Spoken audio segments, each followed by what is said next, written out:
Question से last 2-3 प्रश्न लेंगे, मैं जानता हूं सर आपको देर हो रही है। सर ये है कि रेलवे रिक्रूटमेंट ने का एक्सरसाइज करी थी, स्टार्ट करी थी, फिर बीच में कोविड आ गया, हमने काफी उसमें काम किया भी है। सिद्धार्थ जी का प्रश्न था उस पे, और सिद्धार्थ जी आप हैं? हाँ सर, मैं हूँ।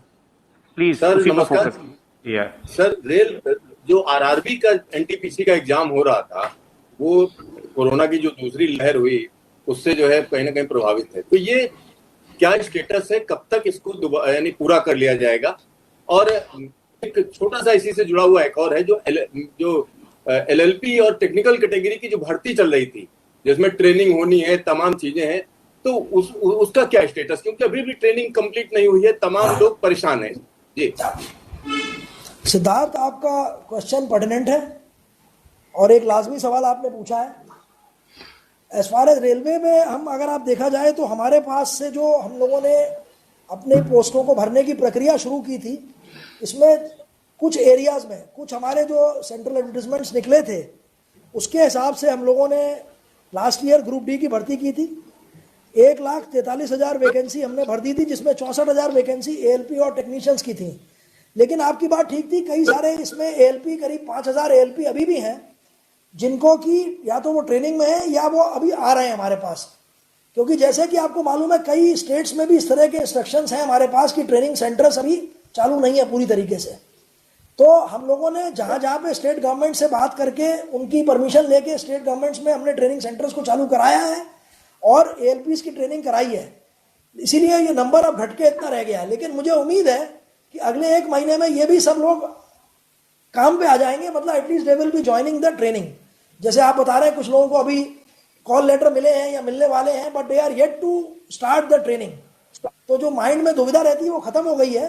दे will most likely be joining training within a month or a month and a half, depending on ये जिस जगह पे स्टेट गवर्नमेंट्स की हम लोगों के ऊपर खास तौर से उन्होंने कह रखा है कि ट्रेनिंग को अभी आप ना शुरू करें।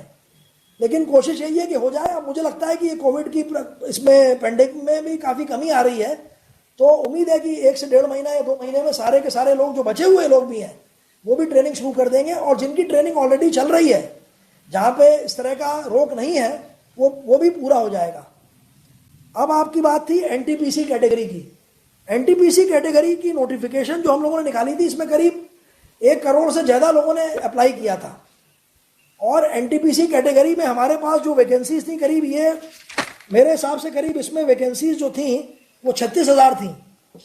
इसमें करीब करीब जो 1 करोड़ से भी ज़्यादा लोगों ने अप्लाई किया था, उसमें करीब करीब मैं कहता हूँ 1 करोड़ के ही करीब लोगों ने एग्ज़ाम अपीयर हो चुके हैं 7 फेजेस में।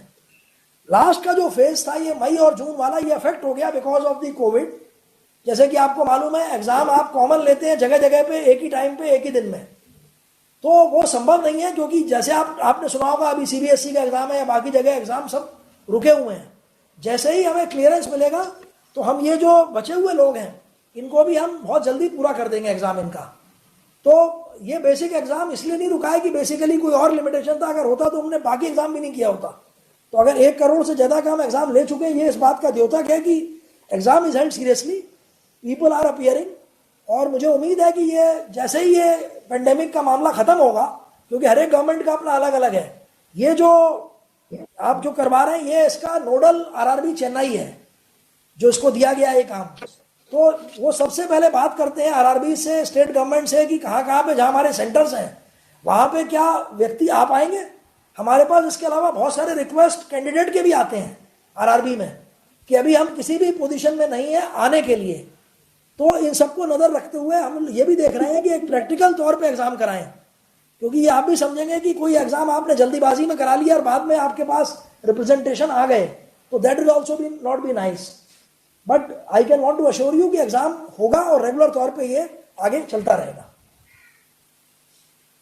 Thank you sir. Thank you sir, and thank you Siddharth.